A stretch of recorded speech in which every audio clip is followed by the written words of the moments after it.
We have Jason Geffner here with end-to-end analysis of a domain-generating algorithm malware family. And let's give it up for Jason, guys. All right, thank you, everybody. My name is Jason Geffner. I'm a senior security researcher with CrowdStrike, where my job is to reverse engineer malware and exploits that have been developed by nation-state adversaries and organized crime groups. I also do intelligence research to try to attribute this malware, these exploits, tools, and C2 protocols to unique actors. Before I joined CrowdStrike, I was a principal security consultant with NGS. And before that, I was a reverse engineer on Microsoft's anti-malware team, where I was the owner of the malicious software removal tool. And today, I'm here to talk with you about a unique domain-generating algorithm malware family. Now, most modern malware communicates with attackers' servers. Typical bots, remote access tools, and downloaders connect to hard-coded server addresses or a list of addresses. And the reason is, they have many reasons to do this. They may communicate with a C2 server to try to get the next instructions from the attacker's server to execute. Or they may reach out to a download server to download more malware to run on the infected computer. But because these traditional malware samples use these hard-coded server addresses, they can be easily blacklisted by network engineers. Domain-generating algorithm malware, though, is different. DGA malware doesn't use hard-coded server addresses. Instead, DGA malware uses server addresses that are dynamically generated at runtime, allowing for a potentially unlimited number of potential server addresses. So what might this look like? Let's look at an example.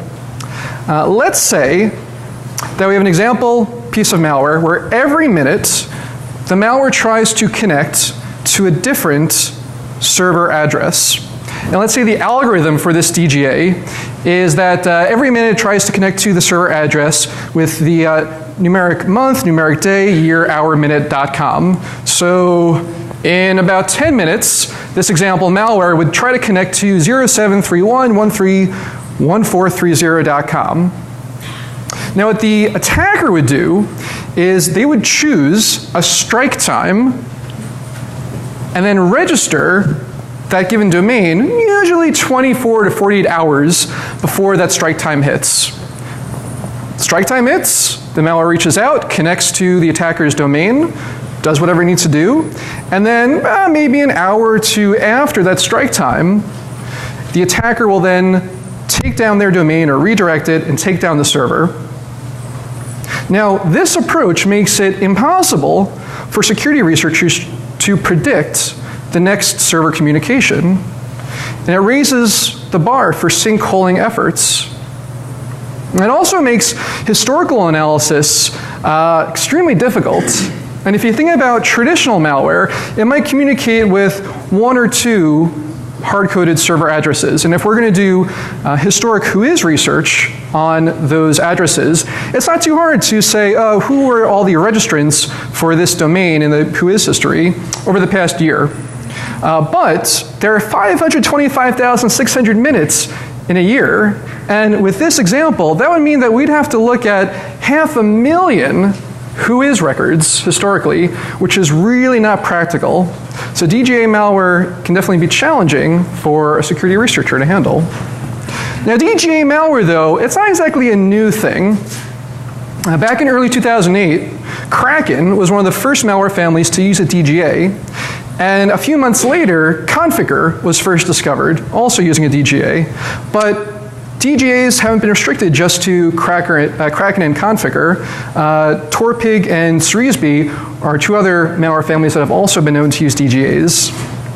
Now in 2010, academia started to do some research on this and they published a white paper. And last year, Damballa released a white paper on 6 malware families that use DGAs. But today I'm here to talk with you about a new malware family, a unique one, and the end-to-end analysis that we did on it. So a few months ago, in February, we had the CISO of a major American financial services company email us and say, hey, CrowdStrike, we just received a suspicious looking exe attachment to an email coming into our networks.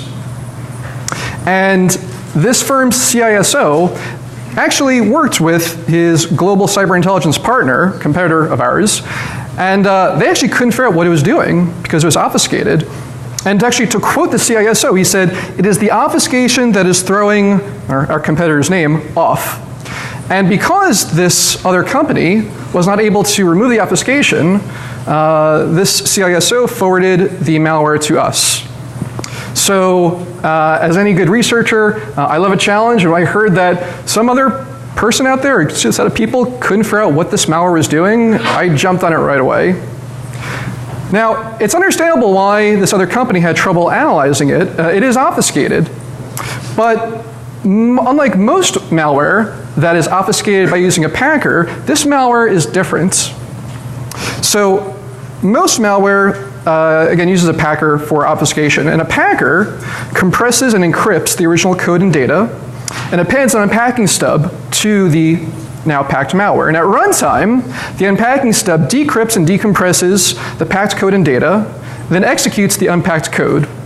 That's the typical way it works. But it's not the case for this sample. This malware sample instead used inline code obfuscation. And that meant that there was no unpacking stub. Obfuscated code, or junk code, was mixed in directly with the legitimate code. Now let's take a look and see what that looked like. Here is a snippet of the disassembly of a single function from the malware. Now you can see in the disassembly several random-looking 32-bit values getting assigned to various stack variables, and you can see mathematical operations being applied to these values. But the truth is, a lot of this code that we're looking at in this snippet is junk code. It actually isn't semantically relevant to the functionality of the malware, but there is some code in here that is legitimate.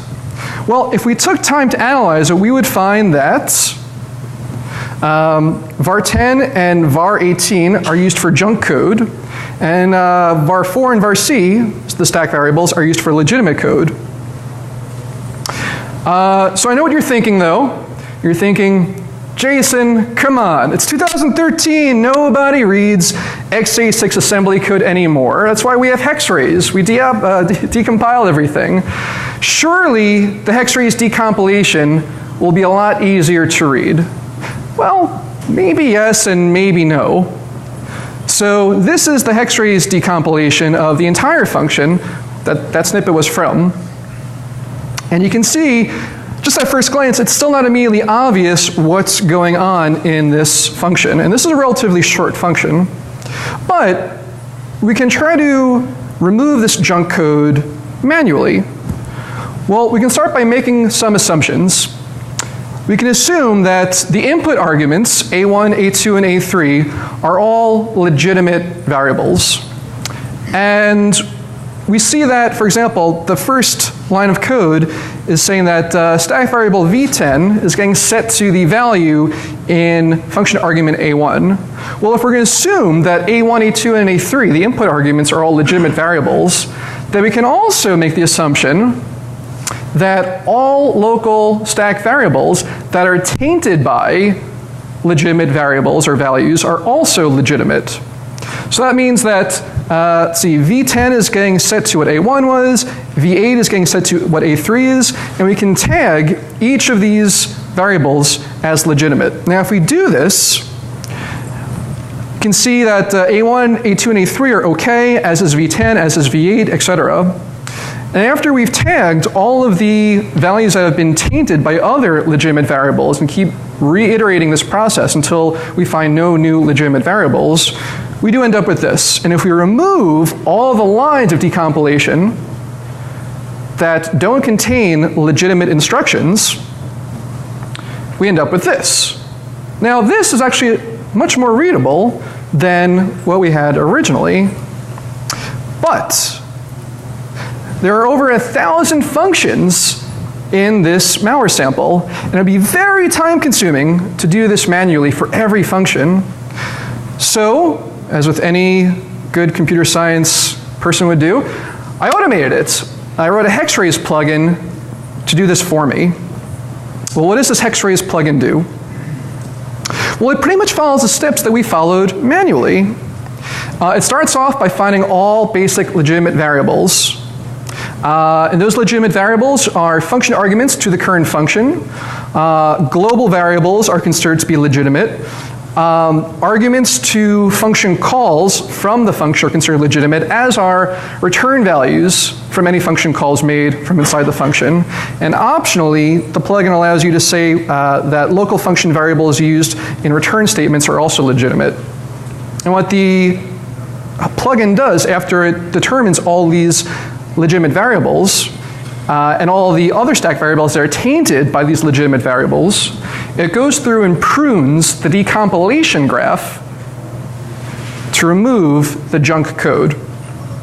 So I just mentioned the decompilation graph. Let's take a look and see what the decompilation graph looks like for the original decompilation. So 117 nodes. That's actually a lot of nodes in a decompilation graph for a relatively simple function. For what's worth, the function that we're analyzing here just initializes a one-time pad. After running the plugin for hexraise to decompile this, rather deobfuscate this decompilation graph, we end up with 71 nodes. That's a 39% reduction for this sample function. So let's take a look at this in action.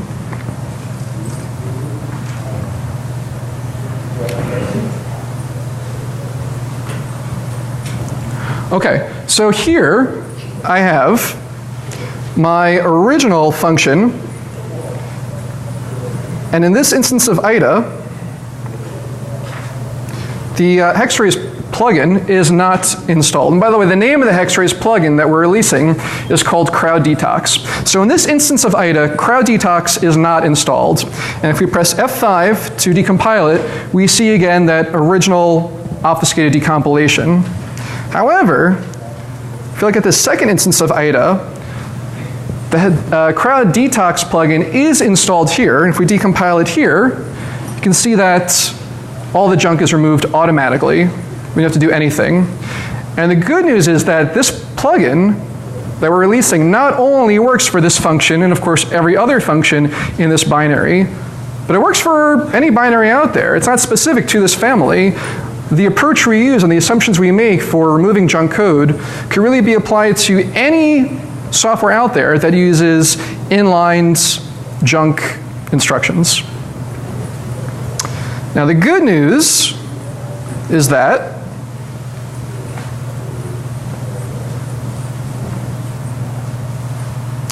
Crowd Detox, this hexraise plugin, is both free and open source, and it's available right now. You can go to crowdstrike.com/community tools to download it, both the binary and the source code, and have fun with it. I hope it helps. Okay, so that was the code obfuscation. But code obfuscation wasn't the only aspect of this malware. It also used data obfuscation. In fact, this malware contained no human-readable registry keys, file names, server addresses, or URI paths. And the reason is that all of the strings are used for this functionality are decrypted at runtime. And if we look at the code, this is actually the decompiled, or rather the deobfuscated decompiled code. We can see some snippets here. We see an API call to reg open key A that would normally take as input the second argument, an ASCII string. And LP subkey we see is assigned on the line above. It's the return value of sub 407F90. And as input, that function takes data from 4391D8. Now if we look at 439198 on the right side of the screen, we see a list of seemingly random bytes. But if we look at 407F90, we can see that this is a function that actually performs string decryption. It copies the input string, or the input byte array, to the heap, and then it does an XOR on the string using a previously prepared one-time XOR pad. Now, those of you familiar with incident response know that when dealing with incidents, time is of the essence. So, within the first hour, we managed to find that decryption function for the strings, identify the list of all the encrypted strings, patched the binary such that instead of decrypting the strings on the heap, the strings were decrypted in place, and patched the binary with some handwritten assembly to call this string decryption function on every encrypted string in the sample. And once we did all that, we were able to create snort rules and notify the customer of potential indications of compromise as soon as we could. But obviously, this is a little time consuming, and given that this malware sample is just one variant of a larger family, and we want to analyze other variants, we can't really rely on this type of manual process for every sample. Ideally, what we want to do is to be able to statically deobfuscate all of the data, and then automate that for processing. So that's what we investigated, actually. It turns out that the string decryption is done via an XOR, and the length of the one-time pad is encrypted. It's actually decrypted at runtime via an XOR with a hard-coded cryptographic seed. And the one-time pad's content is generated via bit shifts and rotations, additions and multiplications. And here it is if you're looking to write your own DGA for nefarious purposes. First of all, please don't, but this is how this malware did it. As for decrypting the strings, you can see it is just a basic XOR decryption. In this sample code here, this high-level code, beginning of strings is the beginning of the first string in the set of encrypted strings, and length of one-time pad happens to also be the length of all the encrypted strings combined. So that's it for the code obfuscation and the data obfuscation. Now initially, we collected over 100 variants from this malware family after doing our initial analysis. And we found that most of the variants used randomized strings in its decrypted data for file names, directory names, and registry names. However, there were a few variants that we spotted that didn't use randomized strings. Instead, they used what we're calling template placeholders, or template data. So as it turns out, 132 of the 148 variants that we collected used randomized data, but 16 used these template variants. And my guess is that the malware author had originally written the malware to use the template variants and then wrote the next version to use the randomized variables, so the randomized values. So these 16 that we found maybe weren't supposed to be let into the wild. So we did research on the P timestamps. They do appear to be legitimate based on when those samples were first found on sites like VirusTotal. And based on the P timestamps for all these samples, the malware appears to have first been built and distributed in February of 2013. So here's a bucketed graph of the samples that we initially collected. You can see that they appear to first be built on February 2nd, and then there was a 3-day lull. And then again, there's some more that are built on February 5th, but all around the same hour of day. So I mentioned earlier that one of the things that we do at CrowdStrike is try to do intelligence research to find out who wrote the malware that we look at. So let's investigate that a bit. There's some clues in these decrypted strings, in these template strings for the non-randomized variants. It turns out that all variants using that template have the same exact seed value. It's not randomized. They all use the seed value 445A4950. And if we try to parse that as ASCII, we get the word peased. Now, peased is a relatively common word in Eastern Europe, and actually in many languages, it translates to the word pussy. But we're not stuck at that. We're not stuck at saying, well, maybe the author was Croatian, maybe he or she spoke Polish. There are more clues that we have. So it turns out that the template string for the malware's file name copy is pula osug iungut, or XCSCQWS that. And that loosely translates from Romanian, not the other languages, but Romanian only, loosely translates to English as suck a dick in your throat. But it's really not how Romanians would say that phrase. A Romanian is much more likely to say suge pula un gut. Instead, pula o sug iun gut is more likely the wording that a Romani would use. And if you're not familiar with the term Romani, Romani people are also known as gypsies.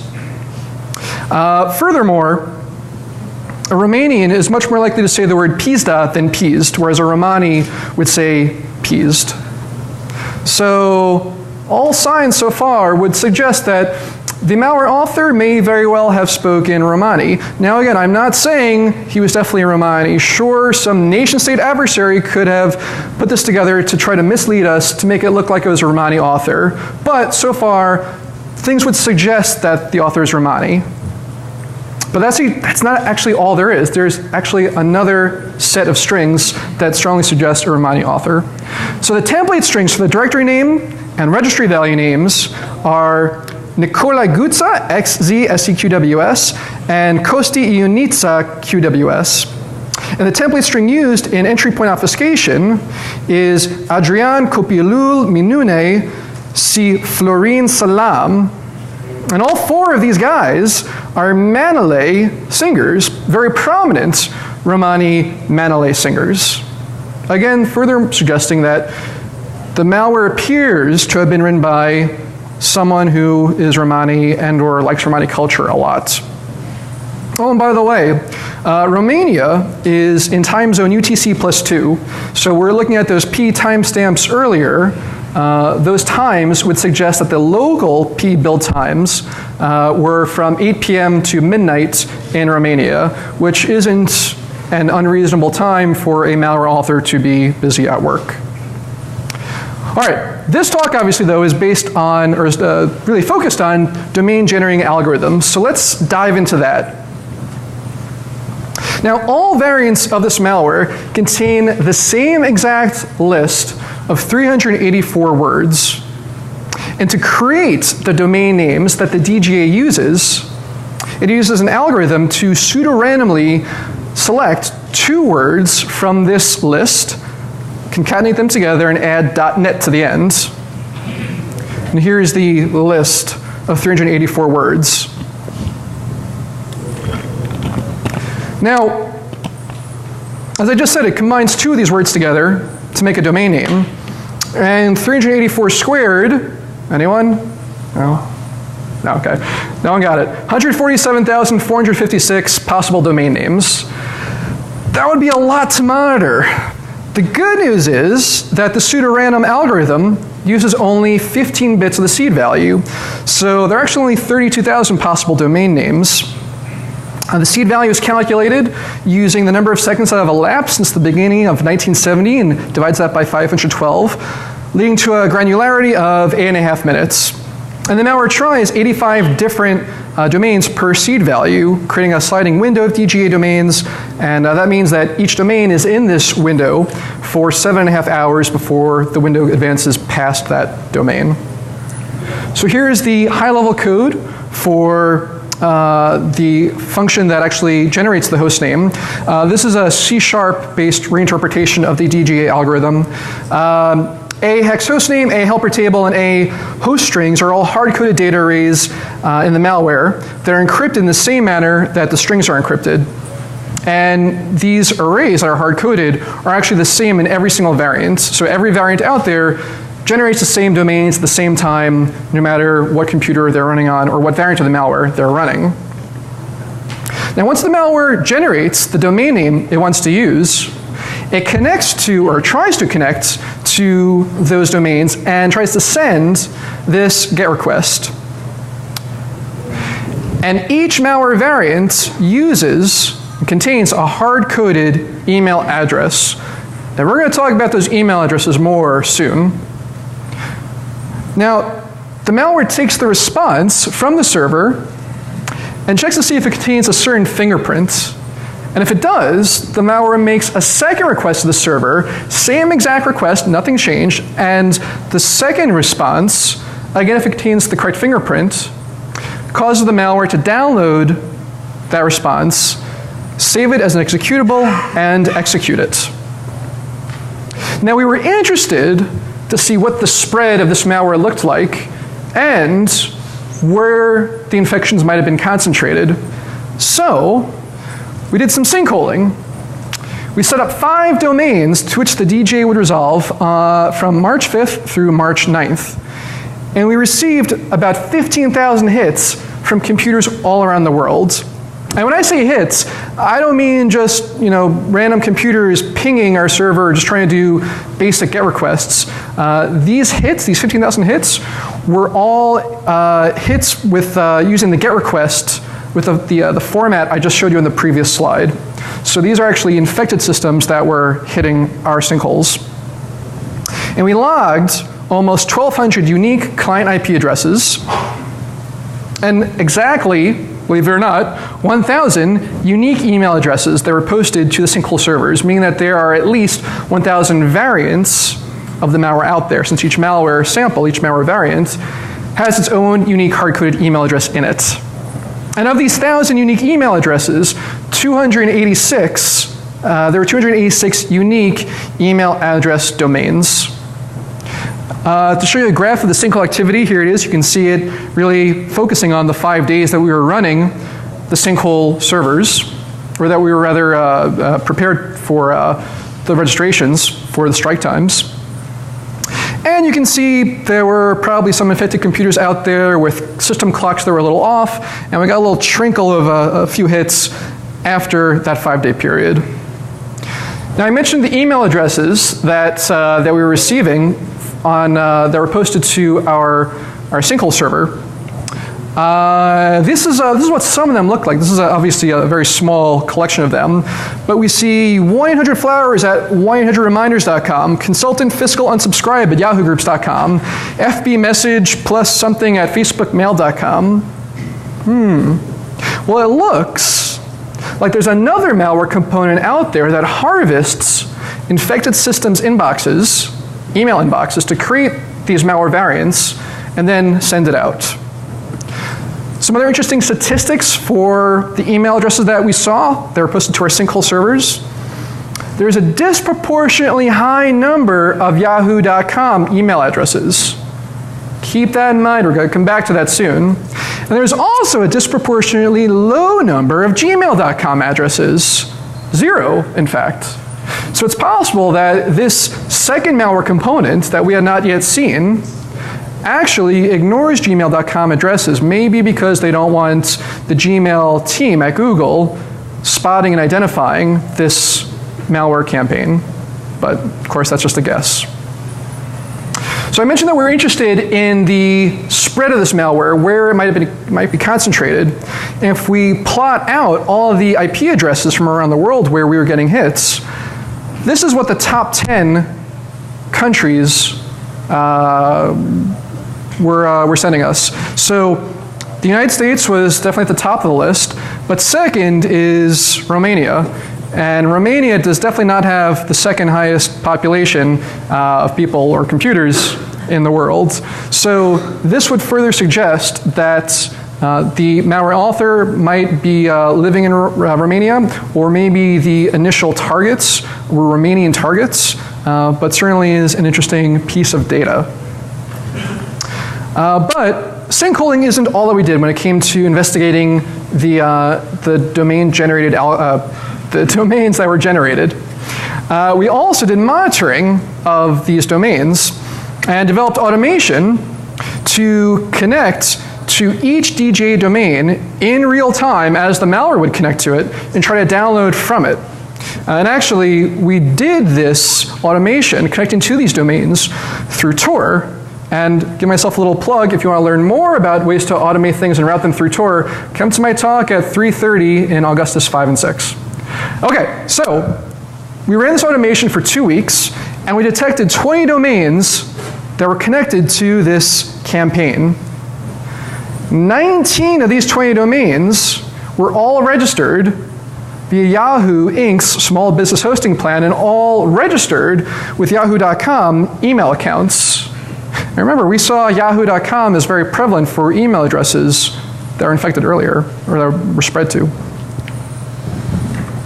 And we saw one of the 20 domains was registered via and hosted by Omnis Network, and it was registered with an AOL.com account.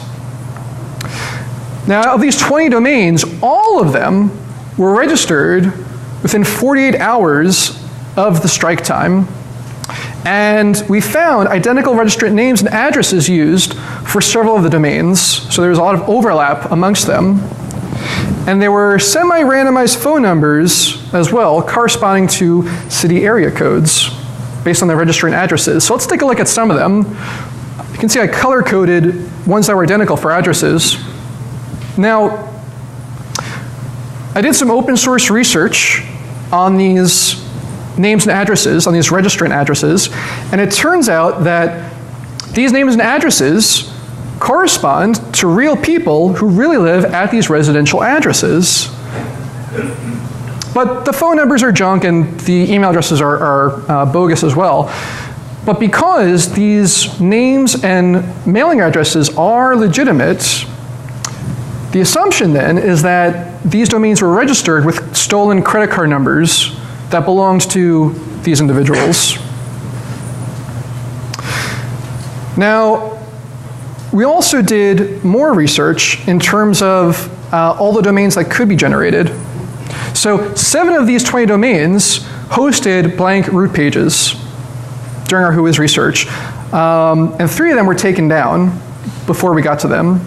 But 10 of them, half, hosted content for Global Partners Hungaria KFT.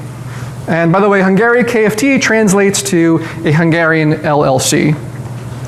So let's take a look at the home page for Global Partners Hungaria KFT. Work at home 1 hour a day, earn $10,000 a month. No expense. That sounds like a pretty good deal. Now, of course, those of you familiar with cybercrime will immediately recognize this as a money mule campaign. It's pretty obvious. Well, let's look at the About page. We see some messages from prominent people at Global Partners Hungaria KFT. We see Aristides P. Panagiotis, the chairman of the board of directors, saying something to potential investors or people who apply to this site.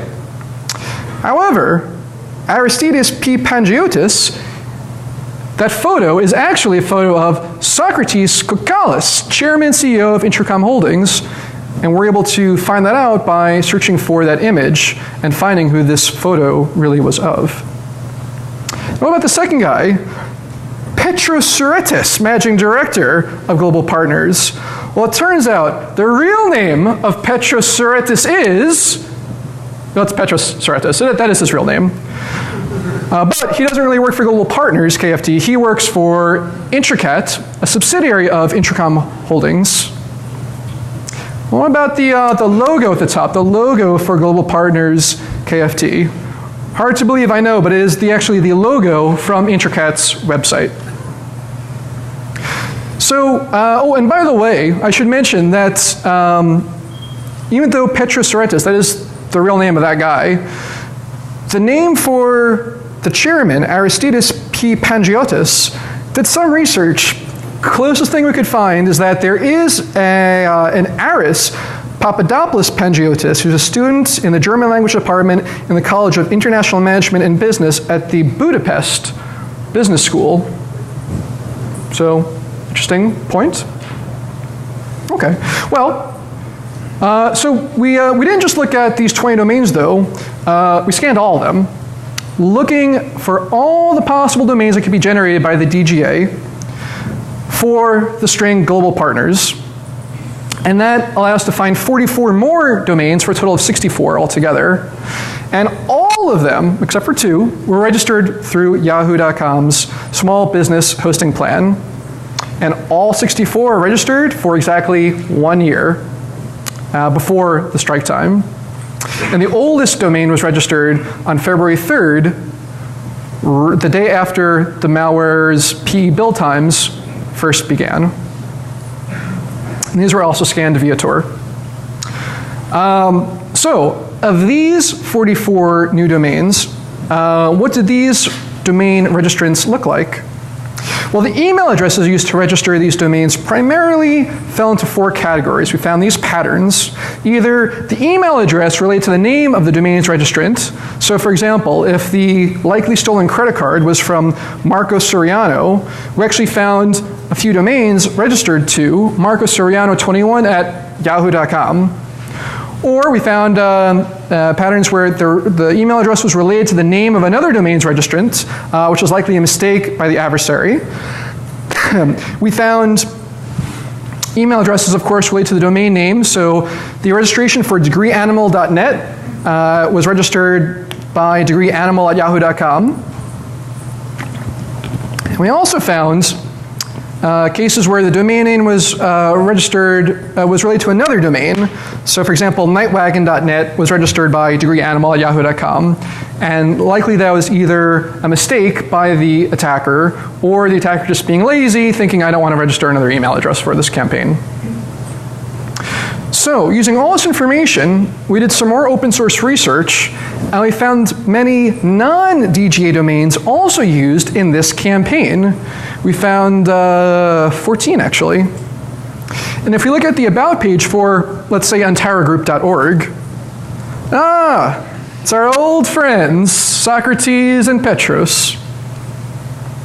Do a little more research, we find out that this has actually been going on for a while, and there's an anti-fraud site, bobbear.co.uk, that has been documenting these sites as part of this campaign for quite some time. I'm sure you recognize the layouts and the colors and the logo on these other sites that are actually not even part of domains generated by this DGA algorithm.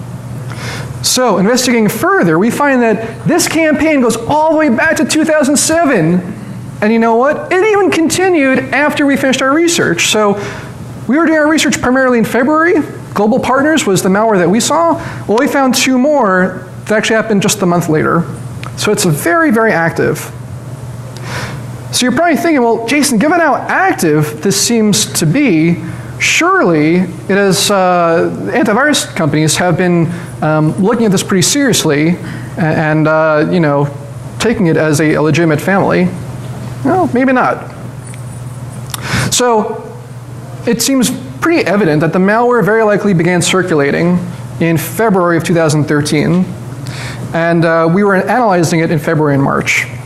4 months after the malware started spreading in the wild, Avast discovered a variant of it and blogged about it. So better late than never for sure. We're also interested to see which antivirus engines treated this as a unique family of malware as opposed to just having a generic signature detected. So I mentioned earlier I used to work at Microsoft on their antivirus team. And in the antivirus industry, typically, malware that really appears to be just one-off malware and not part of any larger set of malware or larger campaign, antivirus researchers will just name it something like agent or generic or Trojan. Only if the malware seems to be part of a larger campaign does that family of malware get its own unique name. So I looked on VirusTotal to see, for all these variants from this entire family, what antivirus engines detected it when it was submitted to VirusTotal, and how they detect it when it was submitted to VirusTotal.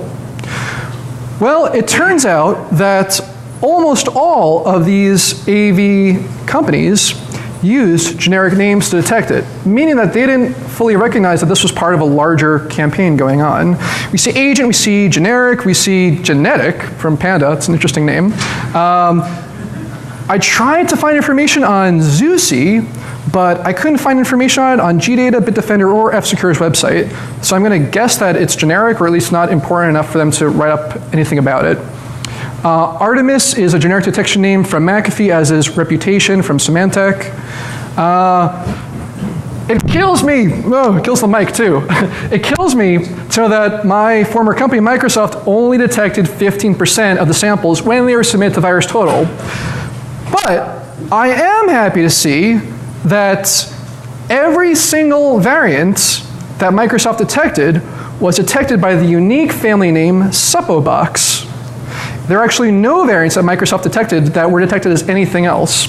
So Microsoft did spot this and did create a new unique family name for this malware family. This Suppobox signature was released by Microsoft on April 6th, 2013, 2 months after the malware began circulating. And no big surprise for anyone here, I'm sure, ClaimAV didn't detect anything. Okay, so that brings us to our conclusion here. So what can we say after all this research? Well, it appears that the malware was very likely written by a Romani, probably male, and he appears to be working with this long-running European money mule crime syndicate. There's some other component out there that we've not come across yet that appears to generate this malware based on email addresses that are found on an infected system and then send out this generated malware. And it looks like the domains behind this DGA campaign are registered using stolen credit cards. And last but not least, I showed you Detox, a new free open source plugin for X-rays that can be used to more easily analyze decompiled code. So I'm happy to take any questions, but before I do, I want to give special thanks to Alex Ionescu for helping with the Romanian translations. Okay.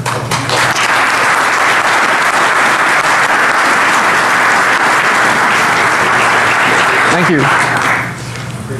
Yeah, please, so raise your hand, and the proctor here will be happy to hand you a microphone.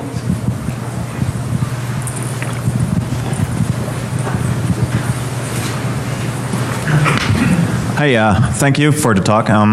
So you mentioned that this is a downloader, and there's another variant that harvests email addresses, and as you monitored or scanned the domains, what did you see as actual commands, and what are the capabilities of that? I mean, if it's only a downloader, what did it typically drop, if at all, anything? And what are the capabilities of the subsequent binaries? So, if I understand the question is effectively, what malware did this downloader download? It turns out, through all the monitoring we did, we didn't get a single executable downloaded by following the exact same pattern of requests that the malware sends out. So it's unclear right now why that was the case, but in all of our monitoring, we didn't see any executables being downloaded by this malware, even from domains that did send back the correct fingerprints on the first reply.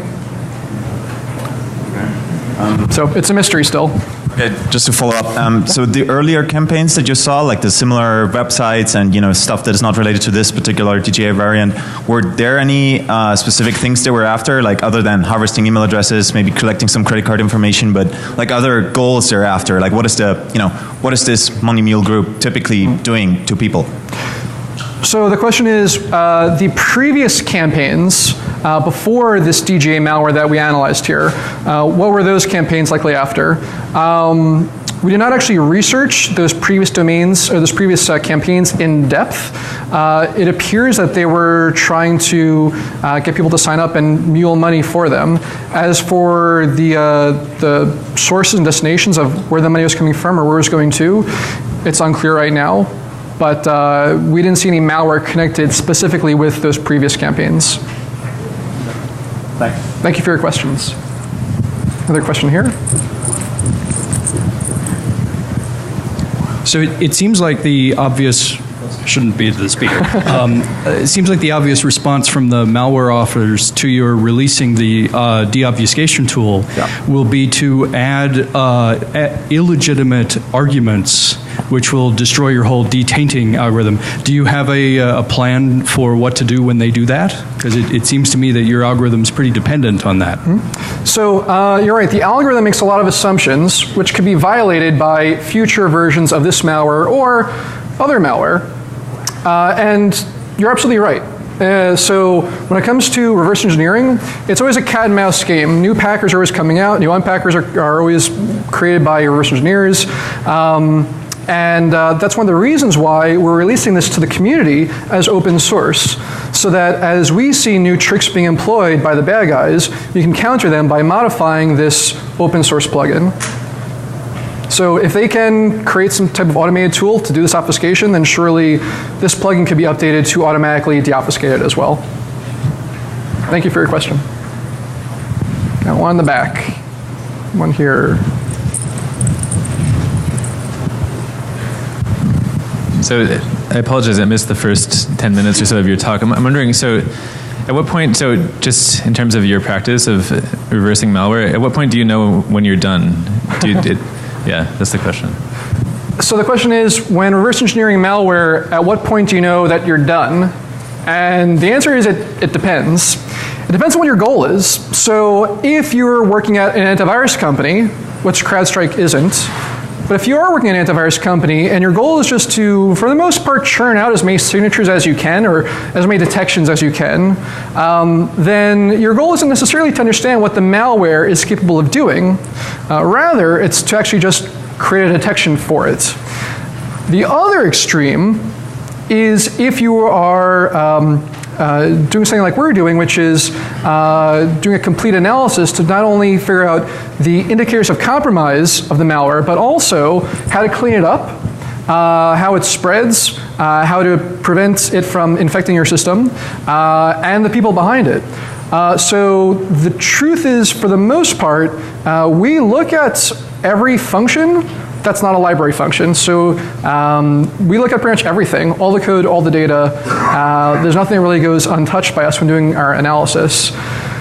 We do certainly prioritize things. So typically we try to get out snort signatures and indicators of compromise as quickly as possible to our customers, in which case we'll spend maybe the first hour or two doing a very quick analysis, trying to focus in on API functions that are going to be related to its spread and its functionality, its base functionality. But in terms of everything, we typically look at everything. Now, does that answer your question? So we know we're done when there are no functions left to be analyzed. I guess I'll just follow up. I mean, there's you could probably bring theoretical computer science into this, right? If you wanted to. I mean, just because you've looked at every line of it, assembly doesn't necessarily mean you've assessed out all the functionality, right? I'm just wondering if there. I mean, this is a young field, right? Malware reverse engineering. I'm just wondering to what extent, you bring theoretical ideas or sort of formal. Accuracy measure. I'm just wondering if there's any degree of formality to when you're trying to rigorously analyze a sample to when you decide that, okay, this is enough, right? I have a good sense of what the sample does. So although we do typically follow a process for analyzing malware, I wouldn't say there's a formal set of formalities that we follow to say, okay, there's certainly nothing else this malware could do. We do dynamic analysis in addition to static analysis in case we miss something or misanalyze something. And we can definitely say, as much as we feel confident that we've analyzed it fully, it's very likely that this malware won't do anything that we've not analyzed, that we don't already understand. But there's always the potential for like you said, some assembly instruction may be being documented by Intel incorrectly and doing something that we didn't expect it to do. In practice, it's very rare that we are so surprised at the actual outcome of functionality after we've analyzed the full thing. But I would never say it's not possible, because it certainly is. But it's not a formal, in terms of computer science terminology, it's not really a formal approach or a formal guarantee. Thank you. Question up front from Ryan.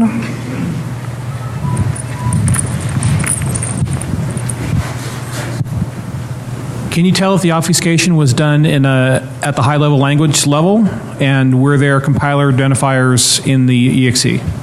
Okay. So the question is, was the obfuscation likely done at the high level or after it's compiled? And are there compiler identifiers in the EXE? So for the first question, was the obfuscation inserted at compile time as opposed to after compile time? Well, I sure hope so for the sake of whoever wrote the obfuscator, because this would be a huge pain in the ass to write for it to be applied after compilation. So I can't know for sure, but I would assume it was done at the source code level. As for indicators of compiler, I'm pretty sure it was Microsoft's Visual C++. I think there were library functions from the Microsoft standard libraries, but I can follow up with you after and take a look and let you know for sure. Question in the back corner there.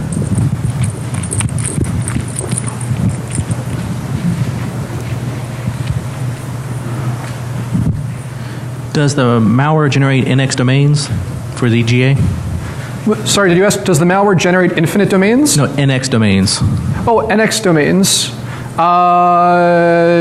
They're all, in terms of the domain record type, or the Right, do the domains actually always resolve, or typically DGA does not? Right, no, the domains do not all resolve.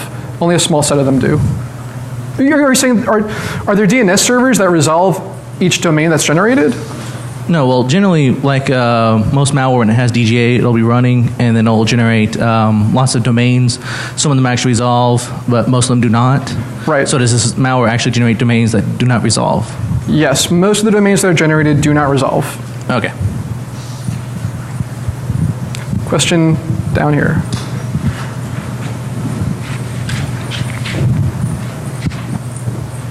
Let's assume that we have a malware that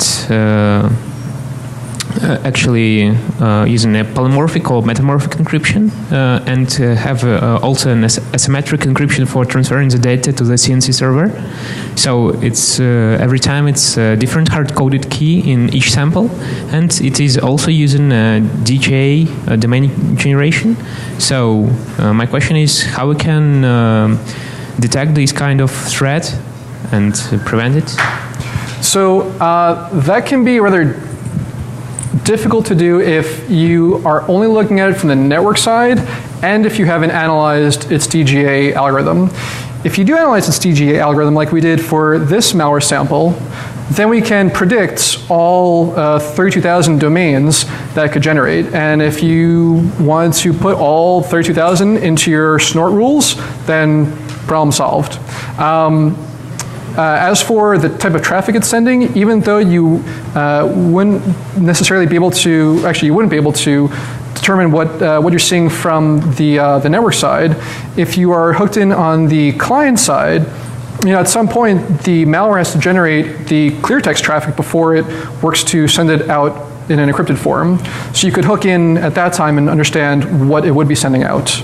And that's for dynamic analysis. And if you're looking at statically, like you did with the DGA algorithm, to determine how that works, then you could statically determine what type of information it would be sending out to these servers anyway. As for the metamorphic and polymorphic, that would certainly could be more time consuming for the analysis, but it doesn't mean that it couldn't be done. Thank you. All right, so I think we have time for one more question.